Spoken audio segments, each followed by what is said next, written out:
brought to you by Palvi Agrico. आता शेतीसाठी जे काही लागणार ते घरपोच मिळणार, तेही मोबाईलच्या एका क्लिकवर. आहेत की त्यांनी IoT बेस्ड आणि AIचा उपयोग करून एक डायनामिक मॉनिटरिंग सिस्टीम तयार केली पाहिजे.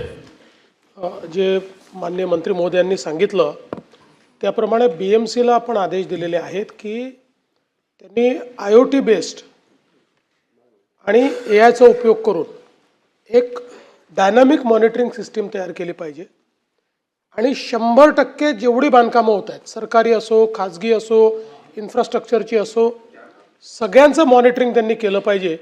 त्या दृष्टीने जसं पंकजा त्यांनी सांगितलं की त्यांनी काही बाबतीत ते केलेलं आहे, पण जसं मगाशी सदस्यांनी सांगितलं की काही ठिकाणी ते कागदावरही दिसतं. त्यामुळे जोपर्यंत 100% IoT बेस्ड आणि AIचा उपयोग करून हे होत नाही तोपर्यंत मला असं वाटतं की ते 100% त्याचं मॉनिटरिंग होणार नाही. तर तशा सूचना दिलेल्या आहेत आणि लवकरच आम्ही ते पूर्ण करायला लावू. मला वाटतं माननीय मुख्यमंत्री